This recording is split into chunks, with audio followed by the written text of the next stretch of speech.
Hey everyone, it's Jason. Welcome back to some 6 Siege, the board game unboxings. This is, of course, unboxings for the game based off Tom Clancy's Rainbow Six Siege. You can check out, in case you're wondering, that I have 4 parts to the base game. We did part 1 where we went over just an overview of what the game itself is. Then we have videos 2 and 3, which go over the rules. 2 videos is pretty extensive. It's not full exactly how to play, but I do go try and hit every single aspect of the rule and how the game is played.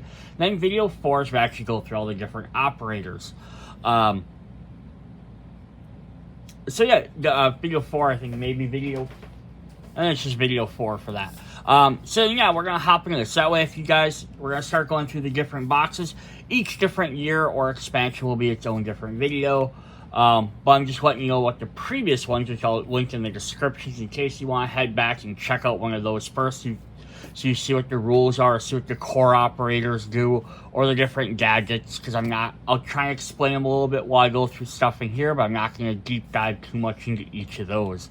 Alright, so without further ado, let's go ahead and start this video.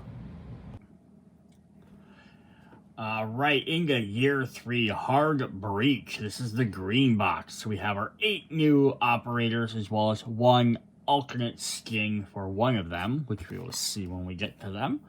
Then we'll have all of our tokens we get. So I got the ones punched out to kind of go with the different characters. But we have all the different operators. The defenders get their 2 different hidden operators plus all your Overwatch tokens. And then, of course, we'll get our rings, you can label if you like, so that way if you'd like to use them, you can definitely go ahead and do that as well. Alright, let's jump into our first operator. We're going to look at our attackers first. We're going to start with Maverick. Now we'll zoom up on him a little bit.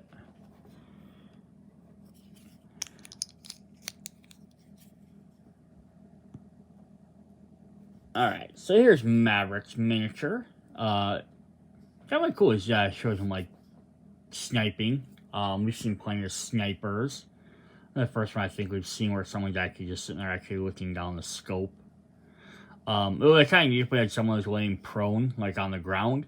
But I get probably why that's not very feasible. He has like that cloak or scarf over his shoulder, which is pretty cool. Yeah, definitely neat. What does Maverick do for us? Alright, Maverick has a breaching torch. Says, spending action in a charge.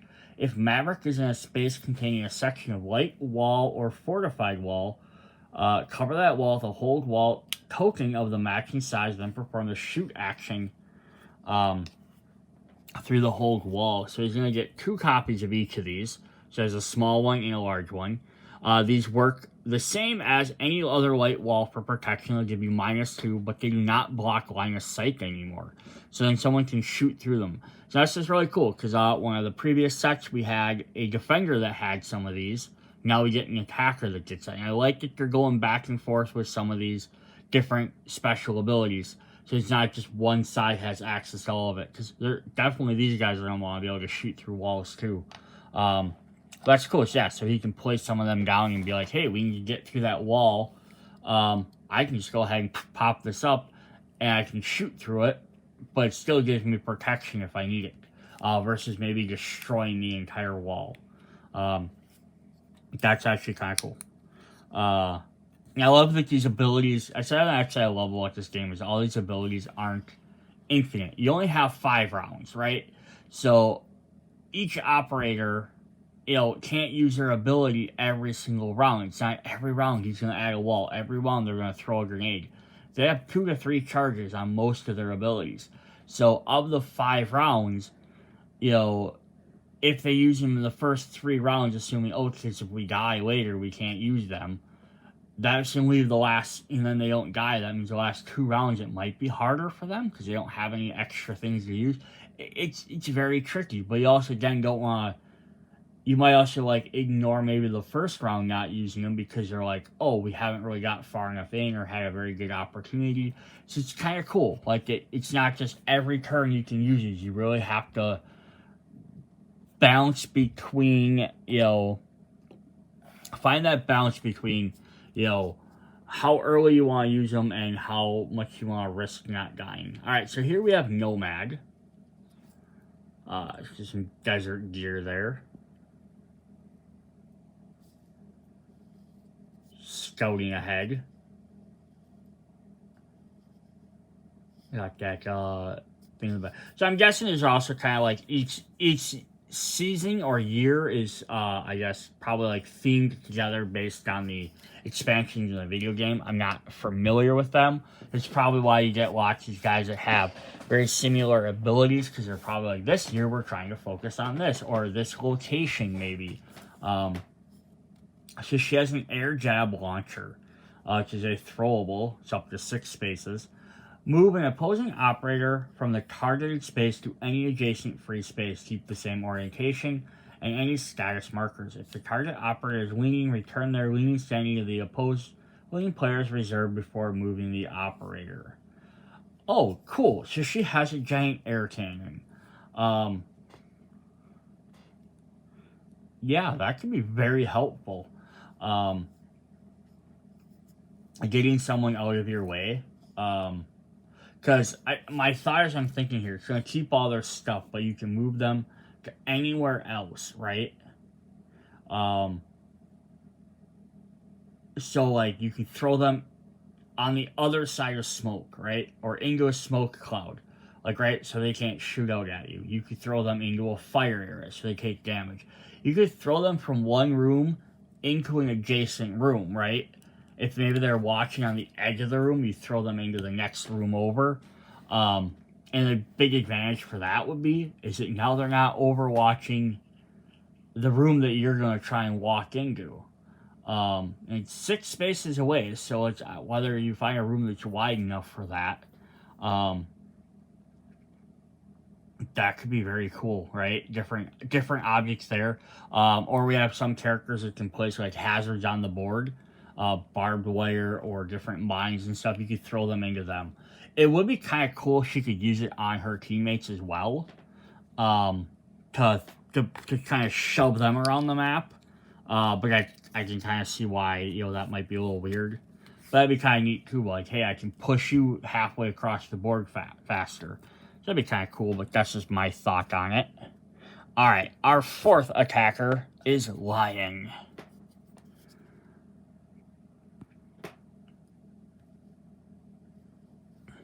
So here it is. He's up. It's decked out in some like hazard gear. Like, he has a hazmat suit on, almost like a bomb suit, maybe like a bomb-proof suit. If folks a little bit better. I also notice on his gun there, he's got that big old giant barrel, usually good for launching stuff. But yeah, he's getting ready to throw down. What does he get to do for us? I'll kind of scooch this over a bit more. The EE1D drones. So he gets to place a drone, and the EE1D can spend up to 10 movements, instead of the normal 5. On completing a scan, place the EE1 drone token in the space for the drone and its movement.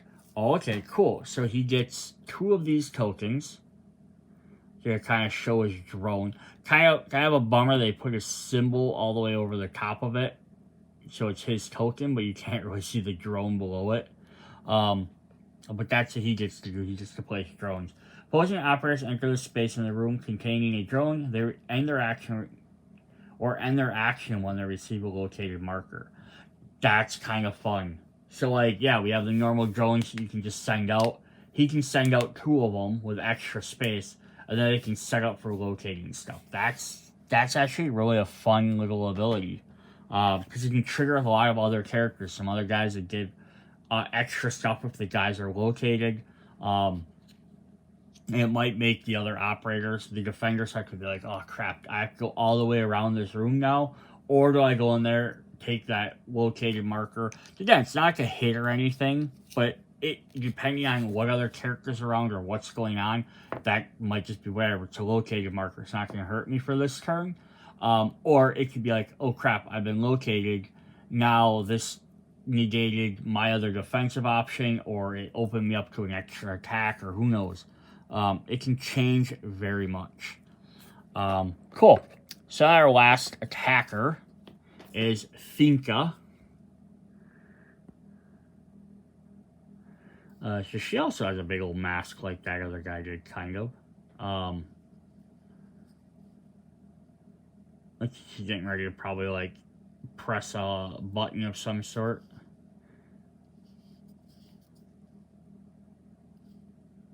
Can't really see a face through there though. It's alright though. Alright, Finka has adrenaline shots. Spending action, vertical. I move up to 3 wounds from a target operator. Or reaction, whenever another operator is eliminated, Finka may immediately revive them before the miniature is put back in the box. Remove hits until the operator is no longer eliminated, then the operator receives a stun. Yeah, so that's pretty cool too. Another healer. I just about tipped all my boxes over. I think, yeah. So in the core set, we had Doc, who was a healer, but he was a defender. So now we have a healer for the attackers, which I figured they were going to have. It's always good to have kind of like the opposite of each. Even though they didn't include them all in the base game, I'm actually happy they didn't. Because that's kind of a bummer if you have 2 sides of the exact same characters. Just, oh, one side's this, one side's that. But in fact, you can get various ones in here. Yeah, remove up to 3 hits from the targeted operator. You can also do it from vertical. And then, yeah, a wave, you can shoot out up to 4 spaces away. Is eliminated, may immediately revive them. So, it cannot obviously use wave on themselves, because it has to be another operator. And I looked this up, and people were saying that they can't heal themselves, because it says remove up to 3 hits from the targeted operator. I don't think you're allowed to target your own space. So unfortunately, yeah, she can't shoot herself and target her. I would have to possibly look that up. I want to see what Doc says quick. I'm not usually going to hop back in and compare other characters, but I wanted to see if his was different. You know, people were asking about his. Yeah, so this is... His says is a stim pistol. His has a line of sight for both of them. So that means his reaction one has a longer range because it can do line of sight versus wave, which is only 4 spaces away. But he also has to be able to see them, where hers, she can ignore some boundaries and stuff. But then, yeah, the top one is line of sight, move up to 3 from targeted operator. Hers is vertical. So, yeah, a little bit of differences there. So that means she can... I want to see if it had the exact keyword for...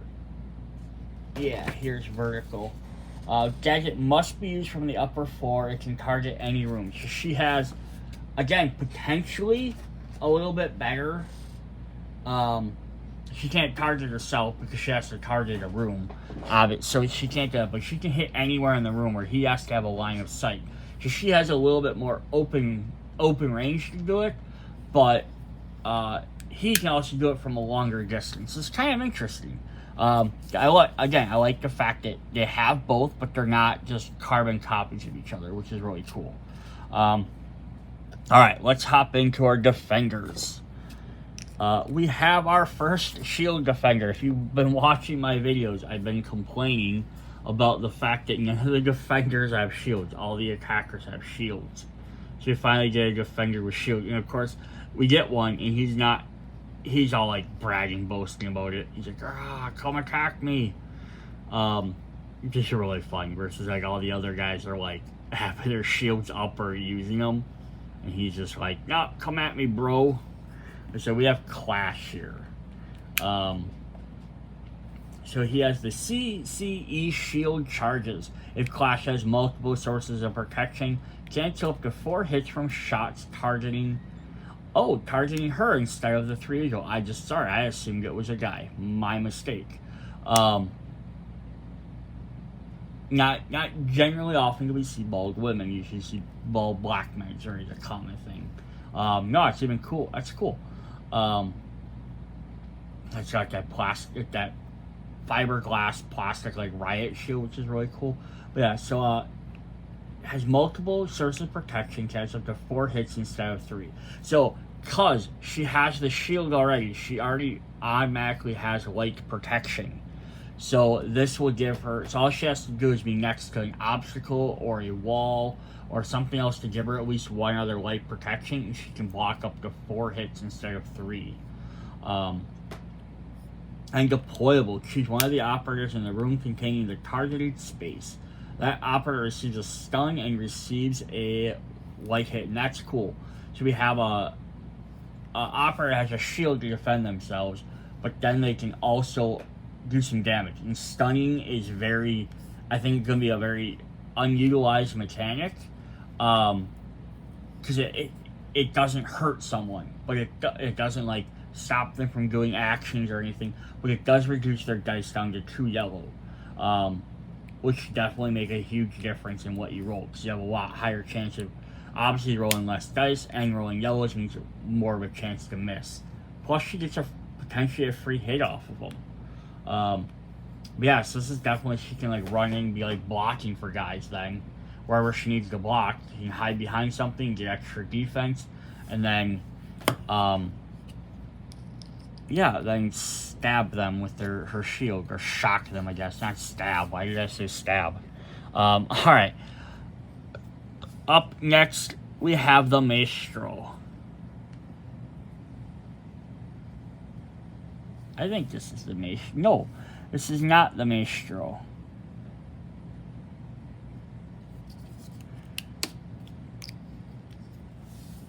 This is the Maestro. I grabbed the wrong miniature. They all kind of start to look alike, right? He's got what looks like a rail gun. And he is standing on something, probably his camera. But that's pretty cool. But he's got, the cigar out. And the beret. Alright, what does he do? He has evil eye cameras, so he gets to place 2 of these. So they're gonna look like they're tall, so of course they're always visible. Electronic yellow destruction, but they're also bulletproof. Yes, that's what he's standing on there in his base. It kind of looks like a little mask on that camera. Evil eye cameras. This setup place up to 2 evil eye cameras on 2 sections of heavy walls. Whenever an opposing operator enters a space in a room containing an evil eye camera, or ends an action in one, they receive a locator and a yellow hit. So that's kind of cool. We have another guy that can do some extra damage by placing cameras down. And you could definitely place, like, camera in the same room, just not on the same wall. So you could have, like, one on each side of a wall. So it's like, this room, they enter it, they're going to have to try and destroy it. What's also being bulletproof means they have to run up and attack it, as opposed to, like being able to shoot it from across the room. So they're gonna have to enter the room, take the hit to be able to destroy it. So someone's gonna have to take it. But it also says, or ends an action in one. So if you're gonna bother to enter it, and you're gonna take a hit and get a locator token, you better run over to it and destroy it. Otherwise, you're gonna take another one by the end of the turn. That's a cool little camera ability. Alright, our third defender is LB. And here's LB, which we tried to show off before. So they get a little confusing. They all have berets on. Come on, focus. Focus. There we go. There's LB has like a headset comm on. I don't know what's going on with the gun. Is it shooting out like a rocket or a missile? I don't know. It looks like there's something coming up, or is that just like an error on the thing, like they didn't remove stuff from the miniature? Hard to tell. Alright, what does...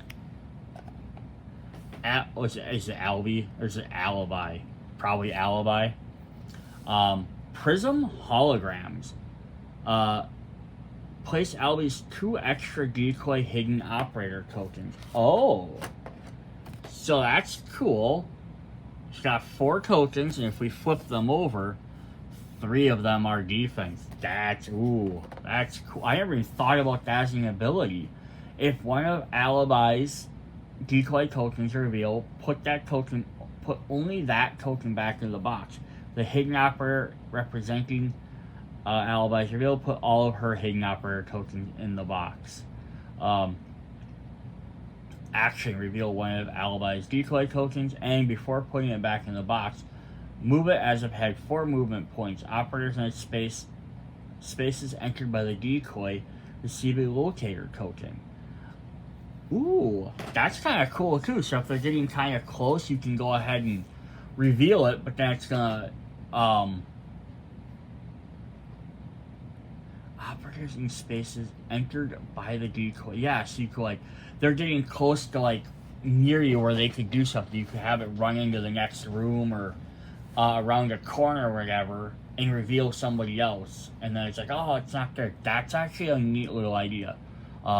Again, you wouldn't want to have, like, I don't know if you'd want to have, like, 4 or 5, like, 4 of these types of characters out, like, because then you have so many extra tokens to keep moving around and keep track of, because you're not getting any extra time to move them, but that's a neat ability. It's pretty cool. Alright, our last defender is Cade. Looks like a very big general.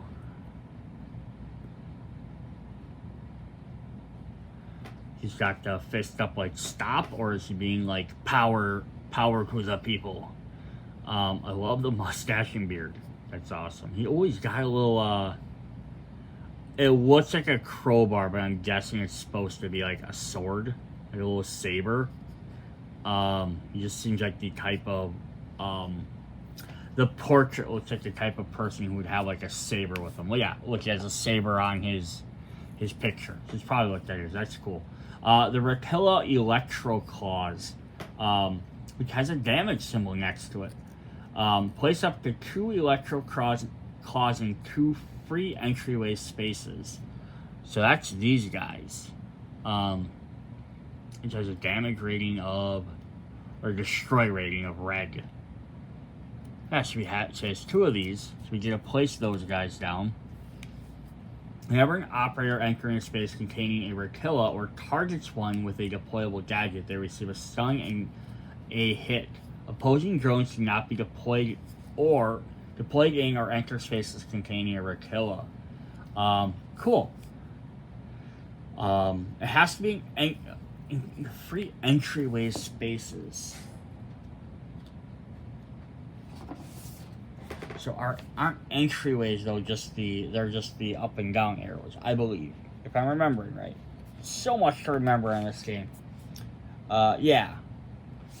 So it's just the entryways, yeah. So you basically use it to block the access to the upstairs, so coming up or down, which is not bad at all, right?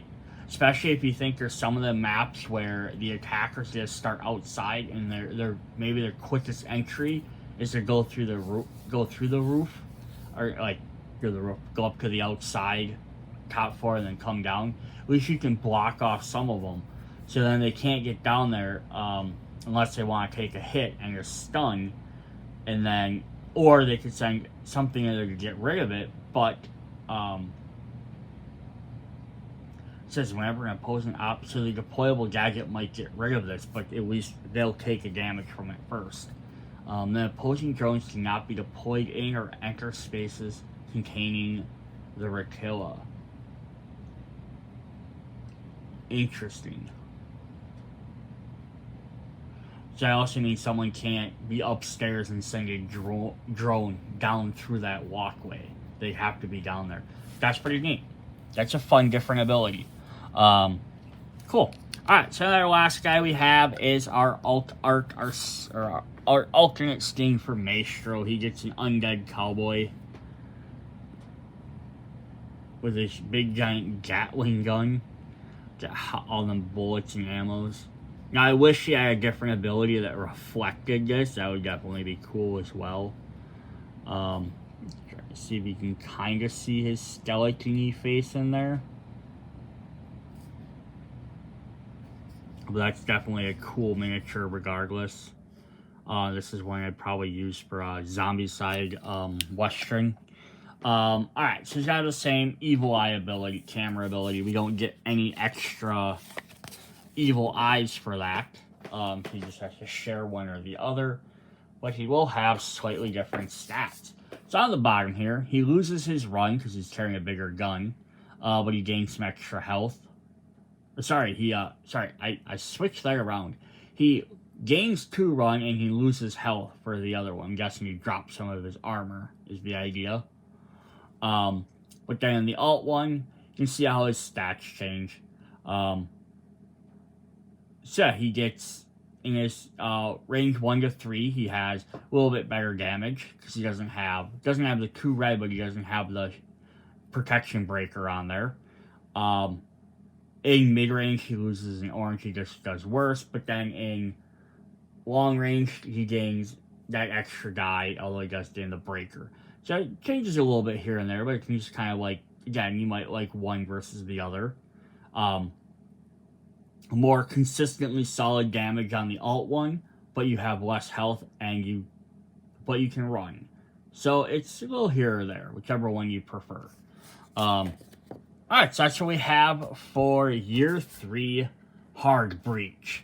Hope you guys are enjoying the videos. Please check out all the rest of them. See you guys later. Bye.